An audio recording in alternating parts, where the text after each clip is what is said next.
دوستانی که علاقه‌مند به تیراندازی و سلاح هستن با من باشین. میخوایم آنباکسینگ گلاک 26 رو با هم داشته باشیم. کمپانی گلاک یک کمپانی اتریشی هست. در سال 1963 تأسیس شده. تولیدات اولیه این کمپانی میله های پرده منزل بوده و چاقو. بعدها حدود سال 1980 بود که ارتش اتریش نیاز داشت به سلاح جدید و کمپانی مختلف رو دعوت میکنه. کمپانی گلاک موفق میشه که این قرارداد رو ببره و از اون به بعد مشغول میشه به تولید سلاح. خب اینجا که مشاهده میکنید گلاک 26 از گلاک 26. گلاک 26 جزو سلاح‌های ساب کامپکت تلقی میشه. سایزش خیلی کوچیک هست. از این بزرگتر گلاک 19 داریم، گلاک 17 هست و اینطور که ملاحظه میکنید این اسلحه خیلی کوچیک هست که برای حمل شخصی میتونه استفاده بشه. چیزی که توی پکیج دریافت میکنید یک عدد قفل هست، مدارکی که به همراهش میاد، با این موافقه هنوز کاری نداریم. یه بروس هستش برای تمیز کردن که به این وصل میشه. خود اسلحه 2 مگزین یا همون خشاب که گنجایشش 10 تا بیشتر نیست. در کالیفرنیا البته اینا الان توضیح میدم بهتون. و وسیله‌ای که ازش استفاده میشه برای اضافه کردن فشنگ داخل این. بعضی از افراد براشون خیلی سخته، مشکل انگشتاشون اذیت میشه، از این میتونن استفاده کنن و به راحتی فشنگ‌ها رو بندازن. این اسلحه ساختش از بدنش از پلیمر هست، بقیه قطعات فلز، آهن، فلز یا آلیاژی، حالا نمیدونم چی هستش. 3 تا سریال نامبر روش داره. من سریال نامبر رو مخفی کردم دیده نشه. یه سریال روی برال هست، یه دونه روی بدنه گنزیر و یکم روی سلاید. 1 2 و 3 تا سریال نامبر داره. همونطور که میبینید این سلاح خیلی کوچیکه و توی دست وقتی قرار میگیره واقعا جایی برای انگشت کوچیک میشه بگیم نیستش. وسیله هست، قطعی هست به اسم گریپ اکستنشن که میتونید به اینجا وصل بکنید و این میتونه یه مقدار حمل اینو راحت تر بکنه. مورد مصرف این اسلحه میشه گفت فقط برای دفاع شخصی هست. افرادی که جواز حمل دارن در امریکا این یکی از اسلحه‌هایی که استفاده میکنن. اسلحه مشابه با این اسمیت اند وستن M&P شیلد هستش که خیلی شبیه اینه، خیلی مصرفش مشابه با این هست. اگه خواستین بعدا میتونم اینا رو در کنار هم بذارم مقایسه بکنید. و این اسلحه یه مقدار از اسمیت اند وستن M&P شیلد پهن‌تر هستش.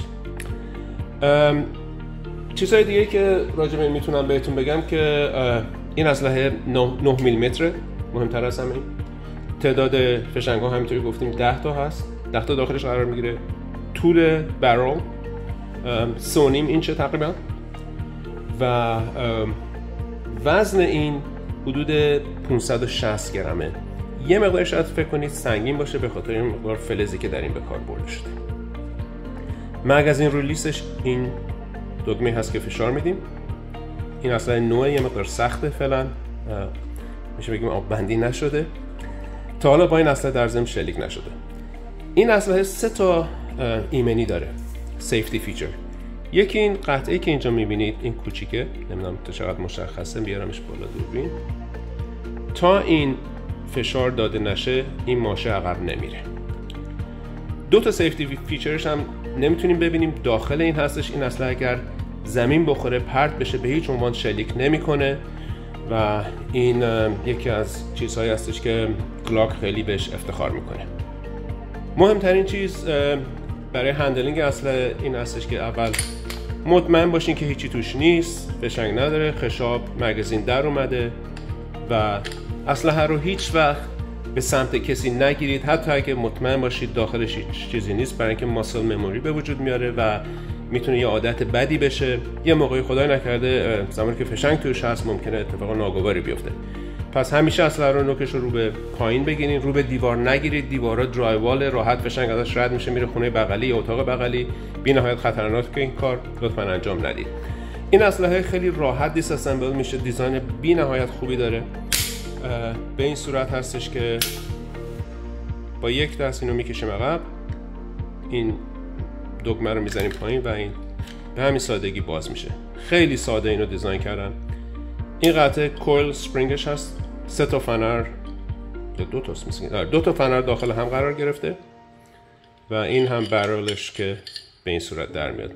به همین سادگی این اسلحه دیس اسمبل میشه و ببینیم که اینو چجوری میتونیم سریع. من تا این با این اسلحه تا حالا کار نکردم، اولین باره که اینو دست میگیرم.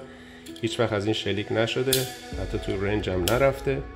خب تا اینجاش که خوب گذشت و این سلاید هم برمیگردیم اینجا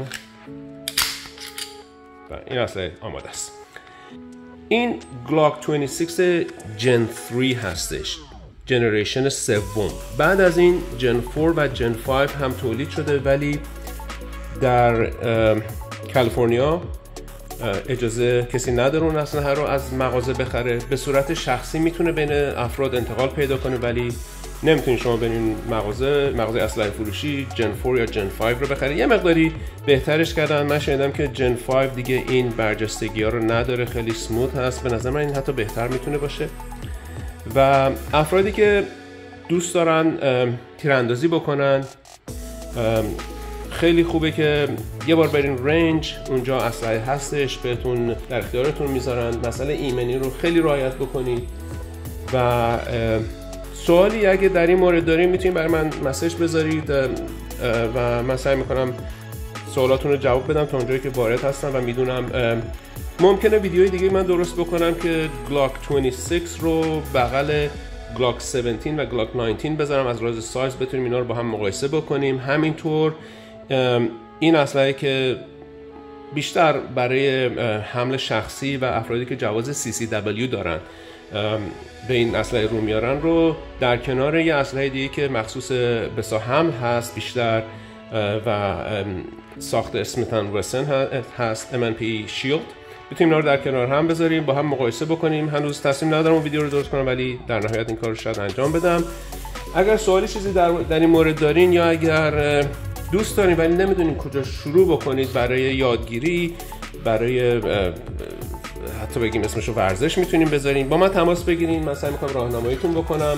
اگر تو کالیفرنیا هستین، ایالت‌های دیگر رو من اطلاع ندارم زیاد ازش، ولی جنوب کالیفرنیا میتونم خیلی راهنمای خوبی براتون باشم.